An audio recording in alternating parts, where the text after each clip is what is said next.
नमस्कार दर्शक बंधु आपण मानक स्वागत एई भिडियो रे। तो चलतु जितेबले आमर भिक्टोरियल मेमोरियल रो बहुत बड़ एरिया जमीती कि 64 एकर जमी रे भिक्टोरियल मेमोरियल आमर हेछि।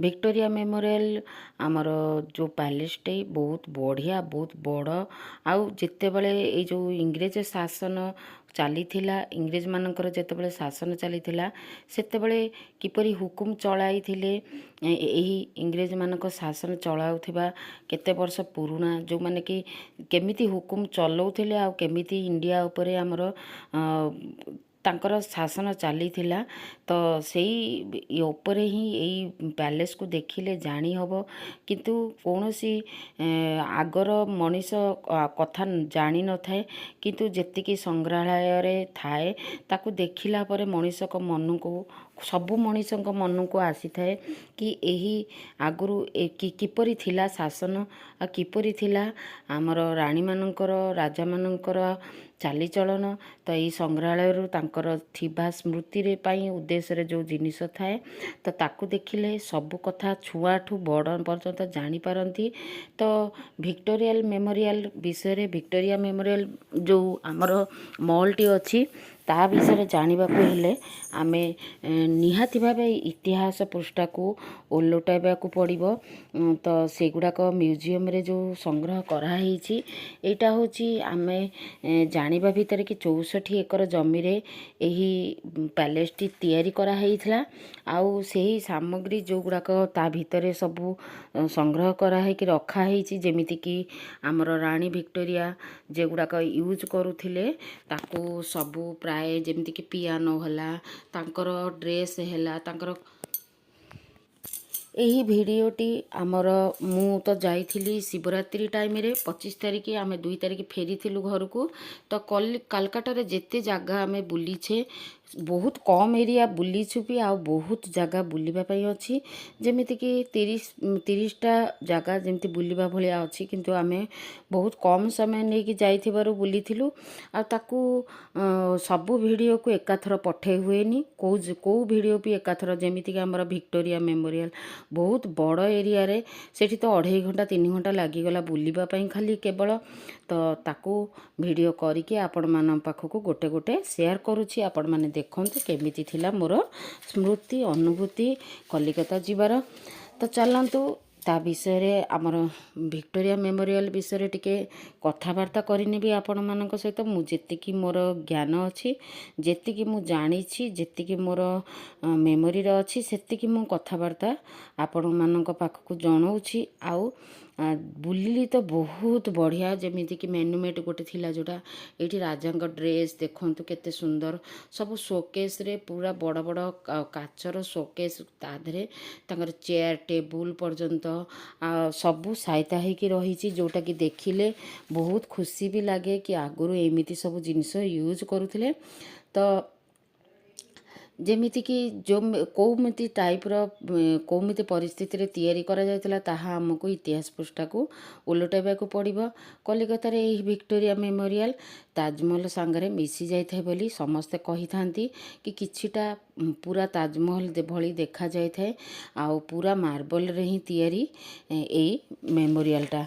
तो चलंतु किछि जेमिति कि 25 वर्षर अधिक समय हो जाइथिला जेतेबेले इंग्रेज मानक 25 इंग्रेज मानक शासन जेतेबेले चली थिला सेतेबेले 1857 विद्रोह परे रानी भिक्टोरिया भारत शासन भारत रे शासन चली थिला तांकर भिक्टोरिया रानींकर। तो सेतेबेले जेतेबेले आमर कर्नल आमर चिंता करिकिनी गवर्नर को ऑर्डर रे ही हेइथिला तांकर ना थिला वायसराय लॉर्ड कर्नल चिंता करी तांकर रानींकर स्मृति उद्देश्य रे गोटे पैलेस करिवे बोली भाबिथिले। आउ तांकर जो ब्रिटिश मानकर आउ कर्नल मानकर संजोग रे ही एई पैलेस टी तयारी हेतिला जो माने कि माने तांको स्मृति को रानी भिक्टोरिया को स्मृति को साइती रखिबे बोली ଆଉ ଆଗକୁ ସମସ୍ତେ ଦେଖିବେ। ଆଉ ଏଇଟା ଗୋଟେ ବଡ଼ ମ୍ୟୁଜିୟମ୍ ଆକାରରେ ତିଆରି କରାଯାଇଥିଲା। ଆଉ ସେଇଟା ଭାବିକି ଗୋଟେ ଯେମିତିକି ଆଗକୁ ଗୋଟେ ବଡ଼ ସୁନ୍ଦର ବଗିଚା, ବହୁତ ବଡ଼ ମ୍ୟୁଜିୟମ୍ ସାଙ୍ଗରେ ଗୋଟେ ଗାର୍ଡ଼େନ୍ ଥିବା, ଆଉ ବହୁତ ସୁନ୍ଦର ଶୋଭା ଦେଖାଯାଉଥିବ। ଯେଉଁ ମ୍ୟୁଜିୟମ୍ଟି ବହୁତ ସୁନ୍ଦର ଦେଖାଯାଉଥିବ, ସେମିତି ଟାଇପ୍ର ଗୋଟେ ଗାର୍ଡ଼େନ୍ ବି ଥିଲା ବହୁତ ବଡ଼ ଏରିଆର। ତ ସେଇଟାକୁ ଦେଖିକି ସ୍ମୃତିକୁ ଆଣିକି ହିଁ କରିଥିଲେ। ଯେଉଁ 1921ରେ ସେଇଟାକୁ ପୁରା ପ୍ୟାଲେସ୍ଟାକୁ ପୁରା ଆମର ବନି ଯାଇଥିଲା ଭିକ୍ଟୋରିଆ ମେମୋରିଆଲ୍। ତ ସେଇ ଯେଉଁ ଆମର ରହିଥିଲା ସେଇଟା ପ୍ରେସିଡେନ୍ସି ଜେଲ୍ ବି ଥିଲା ଆଗରୁ। ଯେଉଁମାନେ କି ରାଜନୀତିରେ ଯେଉଁମାନେ ଲୋକ ଯେଉଁମାନେ ଇନଭଲ୍ଭ ଥିଲେ ସେମାନଙ୍କୁ ସବୁ ଆଣିକି ତାଙ୍କୁ ଜେଲ୍ରେ ରଖାଯାଉଥିଲା। ତାଙ୍କୁ ବହୁତ କଷ୍ଟ ବି ଦିଆଯାଉଥିଲା। ସେଇ ଜେଲ୍ ବି ଥିଲା ଆଗରୁ। ଆଉ ସେଇଠି ଗୋଟେ ଝିଲ୍ ଭଳିଆ ଥିଲା, ଯେଉଁଟାକି ଗୋଟେ ପାଣିର ଗୋଟେ ଝିଲ୍ ଭଳିଆ ଥିଲା। ତ ସେଇ ଜାଗାଟା ବହୁତ ସୁନ୍ଦର। ଯେତେବେଳେ ଭିକ୍ଟୋରିଆ ମେମୋରିଆଲ୍ କେଉଁମାନେ ବୁଲିବାକୁ ଆସନ୍ତି, ସେଇ ମେମୋରିଆଲ୍ ଦେଖିବା ବେଳକୁ ସେଇ ଝିଲ୍ଟା ବହୁତ ସୁନ୍ଦର ଆହୁରି ଦେଖାଯାଉଥିଲା ତା ଲାଗି। ଆଉ ତାକୁ ଏତେ ସୁନ୍ଦର ପ୍ରେସିଡେନ୍ସି ଜେଲ୍ ଯେତେବେଳେ ଥିଲା ତାକୁ ଅଲିପୁରକୁ ନେଇଯାଇଥିଲେ। କିଛି ଦିନ ରହିଲା ପରେ ତାକୁ ଅଲିପୁର ନେଇଯାଇଥିଲେ। ତାପରେ ଅଲିପୁରକୁ ଟ୍ରାନ୍ସଫର୍ କଲା ପରେ ଏଇଟା ମ୍ୟୁଜିୟମ୍ ଆକାରରେ ତିଆରି ହୋଇଥିଲା, ରହିଥିଲା ଲୋକଙ୍କର ଦେଖିବା ପାଇଁ କି ଏଇ ରାଣୀ ଭିକ୍ଟୋରିଆଙ୍କର ସ୍ମୃତି ସବୁ ରଖିକି ତାକୁ କଲିକତା ଗ୍ୟାଲେରୀ ସହରରେ ଯେମିତି ଇତିହାସରେ ଆଉ ଗୋଟେ ସଂସ୍କୃତିକୁ ବଞ୍ଚେଇ ରଖିଛି। କଲିକତା ଗ୍ୟାଲେରୀ ସବୁଠାରୁ ବଡ଼ ସିଟି ଗ୍ୟାଲେରୀ ଭାବରେ ପରିଗଣିତ। ମୋଗଲ ଠାରୁ ନେଇ ରାଜପୁତ ମାନେ ବ୍ୟବହାର କରୁଥିବା ଯେତିକି ହାତ ହତିଆର ତା ଦେହରେ, ଆଉ ଡ୍ରଇଂ, ଆମର ରାଣୀ ଭିକ୍ଟୋରିଆଙ୍କର ପିଆନୋ, 1829ରେ ରାଣୀ ଭିକ୍ଟୋରିଆଙ୍କୁ ପିଆନୋ ଗୋଟେ ଦେଇଥିଲେ। ଯେତେବେଳେ କି 10 ବର୍ଷର ସେ ଥିଲେ, ସେତେବେଳେ ସେ ପିଆନୋ ଗୋଟେ ବଡ଼ ପିଆନୋଟେ ରହିଛି ସେଠି ସଂଗ୍ରହ କରାହେଇକି। ଆଉ ସେଇଟା ରାଣୀଙ୍କୁ 10 ବର୍ଷ ଯେତେବେଳେ ହେଇଥିଲା ଭିକ୍ଟୋରିଆ ରାଣୀଙ୍କୁ, ସେତେବେଳେ ଦେଇଥିଲେ ପିଆନୋଟେ।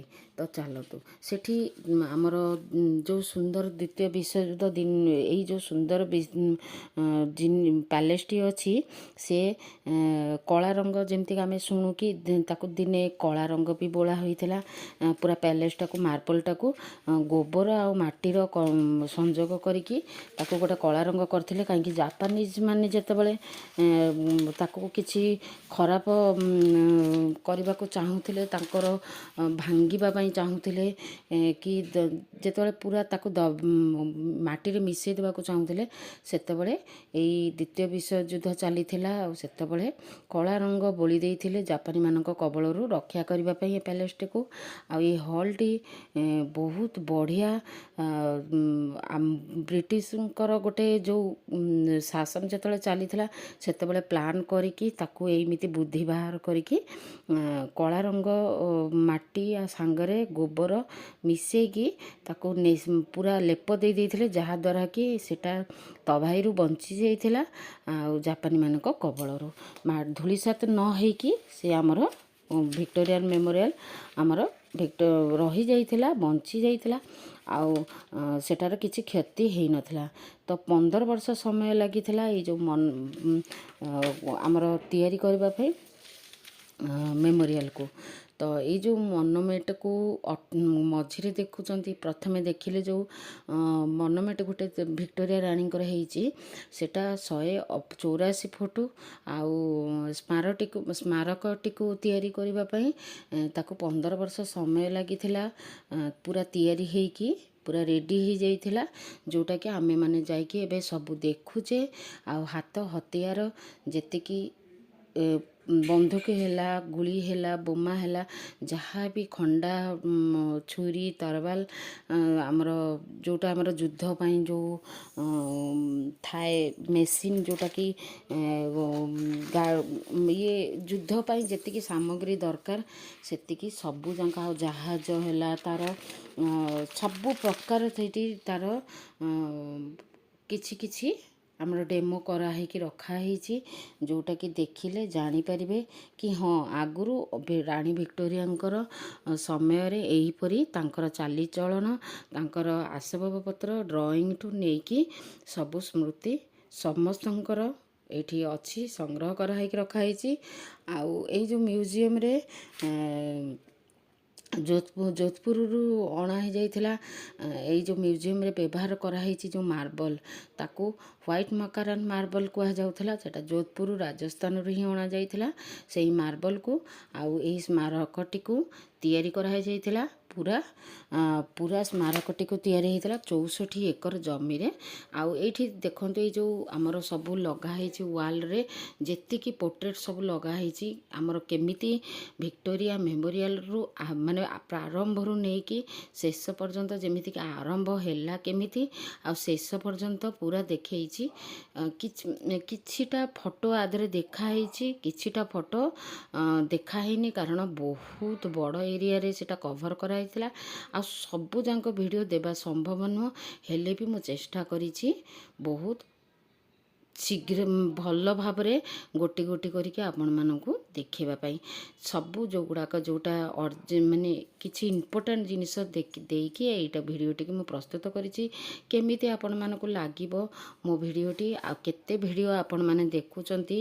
ଆମର ମେମୋରିଆଲ ହେଲା କି ବ୍ରିଟିଶ ଅମଳରେ ଶାସନ ଯେତେବେଳେ ଚାଲିଥିଲା, ଇଂରେଜମାନଙ୍କ ଶାସନ, ସେତେବେଳର କେତେ କେତେ ଜାଗା ଏମିତି ସ୍ମୃତି ଅଛି, ତାକୁ ସଂଗ୍ରହ କରିକି ରଖାହେଇଛି ଲୋକମାନଙ୍କ ଭଲ ପାଇଁ। କାହିଁକି ତାଙ୍କର ପିଲା ଛୁଆ ଏମାନେ ସବୁ ପାଠ ପଢ଼ିଲା ବେଳେ ଇତିହାସକୁ ବୋଲି କ'ଣ ଜାଣିବେ, ଆଉ ଇତିହାସ କ'ଣ ଥିଲା, ଆମର ଆଗର ହିଷ୍ଟ୍ରି କ'ଣ ଥିଲା, ତ ତା ବିଷୟରେ ଏଥିରେ ବହୁତ କିଛି ଜାଣିବାକୁ ମିଳିବ। ବହୁତ ଭଲ ସୁନ୍ଦର ଜାଗାଟି। ଆପଣମାନେ ଯଦି ଭିଜିଟ୍ କରିନାହାନ୍ତି, ଆପଣମାନେ ନିହାତି ଭାବେ ଥରେ ଭିଜିଟ୍ କରି ଆସନ୍ତୁ। ଆଉ ବହୁତ ବଢ଼ିଆ ଜାଗା। ତାପରେ ମୋତେ କହିବେ କେମିତି ଲାଗିଲା ଆପଣମାନଙ୍କୁ ଭିକ୍ଟୋରିଆ ମେମୋରିଆଲ। ଯେଉଁମାନେ ନ ଯାଇଛନ୍ତି ସେମାନେ ବହୁତ ଶୀଘ୍ର ଯାଆନ୍ତୁ, ଆଉ କାଲକାତାରେ ବୁଲିକି ଆସନ୍ତୁ କିଛିଟା ଜାଗା। ମୁଁ କିଛିଟା ଜାଗା ଧୀରେ ଧୀରେ ଦେଖାଉଛି, ସବୁ ଏକାଥର ସମ୍ଭବ ନୁହଁ। ଆଉ ଆପଣମାନେ ଦେଖିବେ କେମିତି ଲାଗିଲା ମୋ ଭିଡ଼ିଓଟି, ନିହାତି ଭାବେ କମେଣ୍ଟ ଦ୍ୱାରା ଜଣେଇବେ। ପରେ ପୁଣି ଆଉ ଗୋଟେ ଭିକ୍ଟୋରିଆ ମେମୋରିଆଲର କିଛିଟା ଅଂଶ ଅଛି, ତାକୁ ବି ଦେଖେଇବି। ଏଇଠି ଦେଖନ୍ତୁ, ଯେତେବେଳେ ଗୁଳି ପାଇଁ ଯେତେବେଳେ ଯୁଦ୍ଧରେ ବ୍ୟବହାର ହେଉଥିବା, ଏଇଟା ହେଉଛି ଆମର ଆଗରୁ ବ୍ୟବହାର ହେଉଥିଲା ଏମିତି ଟାଇପ୍ର ଗୁଳି ଚଲେଇବା ପାଇଁ। ତ ସେଇ ଜିନିଷଟି ଏଇଟା। ତ ଏଇଟା ବି ବାବୁନାଙ୍କୁ ମୁଁ ପଚାରିଥିଲି, ବାବୁନା ଏଇଟା କ'ଣ ବୋଲି ବାବୁନା କହିଥିଲା, ମୁଁ ଭୁଲି ଯାଇଛି। ତ ଚାଲନ୍ତୁ, ଆପଣମାନେ ଯଦି ଜାଣିଛନ୍ତି ନିହାତି ଭାବେ କମେଣ୍ଟ ଦ୍ୱାରା ଜଣେଇବେ। ଆଉ ଏଇ ମନୁମେଣ୍ଟ ଗୁଡ଼ାକ ଦେଖନ୍ତୁ କେତେ ବଢ଼ିଆ ହେଇଛି, ଷ୍ଟାଚ୍ୟୁ ଗୁଡ଼ାକ ପୁରା ରିଏଲ୍ ନିଖୁଣ ଭାବରେ ତିଆରି ହେଇଛି। ଆଉ ଏତେ ସୁନ୍ଦର ଆକାରରେ ଆଗର ଯେଉଁ ଆମର କାରିଗରମାନେ ତିଆରି କରିଛନ୍ତି, ଏବେ ଏମିତି ଯେତେ ଚେଷ୍ଟା କଲେ ବି ଏମିତି ଟାଇପ୍ର କରିପାରୁନାହାନ୍ତି। ଆଗର କୌଣସି ଆମର ଟେକ୍ନିକାଲ ସୁବିଧା ନଥିଲା, କୌଣସି ଗାଡ଼ି ଯେମିତିକି ଏବେ ଜେସିବି ଆସିଲେ ମାଟି ଖୋଳି ଦେଉଛି, ଆଗରୁ ସେଟା ବି ନଥିଲା। ସବୁ ମଣିଷ ଦ୍ୱାରା ହିଁ କରାହେଉଥିଲା, ମଣିଷର ହାତ ତିଆରି ଦ୍ୱାରା ହିଁ ହେଉଥିଲା। ଏଠି ରାଇଫଲ ହେଉ, ଖଣ୍ଡା ହେଉ, ଆମର ପିସ୍ତଲ ହେଉ, କି କୌଣସି ଆମର ହତିଆର, ହାତ ହତିଆର ସବୁ ଭେରାଇଟି ରକମ, ଢାଲ ଆଉ ଖଣ୍ଡା ସବୁ ପ୍ରକାର ଆଦେହରେ ଅଛି। ଆଉ ସବୁ ଜିନିଷ ବି ଦେଖା ହେଇନି, କାରଣ ଏଇଟା ବହୁତ ବଡ଼ ଏରିଆରେ କଭର ହେଇଛି। ତ ଚାଲନ୍ତୁ ଦେଖନ୍ତୁ ଭିଡ଼ିଓଟି, ଆପଣମାନଙ୍କୁ କେମିତି ଲାଗିଲା ନିହାତି ଭାବେ କମେଣ୍ଟ ଦ୍ୱାରା ଜଣେଇବେ।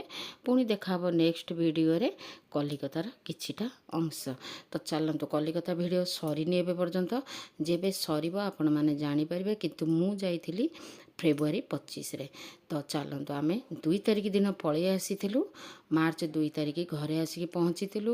ତାର ଭିଡ଼ିଓ କିଛିଟା କ୍ଲିପ୍ ଆପଣମାନଙ୍କୁ ସାଇତି ରଖିଛି, ଧୀରେ ଧୀରେ ଯାଉଛି। ଆପଣମାନେ ବ୍ୟସ୍ତ ହୁଅନ୍ତୁନି, ସବୁ ଭିଡ଼ିଓ ଏକାଥର ଯାଇପାରିବ ନାହିଁ। ତ ଚାଲନ୍ତୁ, ଏଇ ଭିଡ଼ିଓଟି କେମିତି ଲାଗିଲା, ପାର୍ଟ 2ଟି ପାର୍ଟ 1 ଯାଇଛି, ଆଉ ତାର ସର୍ଟ ଭିଡ଼ିଓ ଗୁଡ଼ାକ ବି ଯାଇଛି, ଆପଣମାନେ ଦେଖୁଛନ୍ତି। ଏଇଠି ସବୁ ଦେଖନ୍ତୁ ଡ୍ରଇଂ ହେଲା, ଭେରାଇଟି ରକମ ପୋର୍ଟ୍ରେଟ୍ ହେଲା, ସମସ୍ତଙ୍କର ପୋର୍ଟ୍ରେଟ୍ ଯେମିତିକି ଯେଉଁମାନେ ଆଗରୁ ଲଢ଼ୁଥିଲେ, ଦେଶ ପାଇଁ ଲଢ଼ୁଥିଲେ, ପାଣ୍ଡୁଲିପି ଆଉ ମୂର୍ତ୍ତି, ଚିତ୍ର ଆଉ ଅନ୍ୟାନ୍ୟ କଳାକୃତି ଏହି ସଂଗ୍ରହାଳୟରେ ରହିଛି। ତା ଦେହର ଫଟୋ ଆକାରରେ ସବୁ ୱାଲ୍ରେ ଟଙ୍ଗା ହେଇଛି।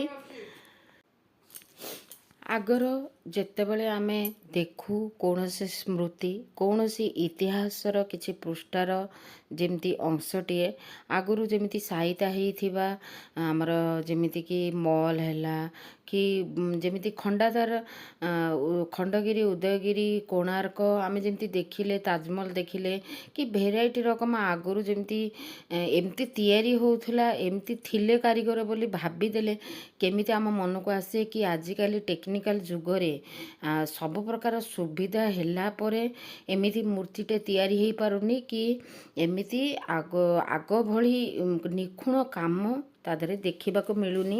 ଯେମିତିକି ଗୋଟେ ମହଲଟେ, ଏତେ ବଡ଼ ମହଲଟେ ମାର୍ବଲରେ ପୁରା ତିଆରି, ଆଉ ତାଜମହଲ ହେଲା କି ଆମର ଏ ଭିକ୍ଟୋରିଆ ମେମୋରିଆଲ ହେଲା, ଏଗୁଡ଼ାକ ସବୁ ଭିକ୍ଟୋରିଆ ରାଣୀଙ୍କ ଯେଉଁ ଉଦ୍ଦେଶ୍ୟରେ ତିଆରି କରାହେଇଛି, ତାକୁ ଦେଖିବାକୁ ଗଦା ଗଦା ଲୋକ ପ୍ରତିଦିନ ଭିଡ଼। ତ ପ୍ରତିଦିନ ଭିଡ଼ ଜମିଥାଏ। ସେମିତି ମ୍ୟୁଜିୟମ୍ ଜାଗାକୁ ଯିବା ପାଇଁ ତ ଚାଲନ୍ତୁ, ଏଇ ଯେଉଁ ମ୍ୟୁଜିୟମ୍ ରହିଛି ସେଥିପାଇଁ ପିଲାମାନେ ବି ବହୁତ ଖୁସି ହୁଅନ୍ତି।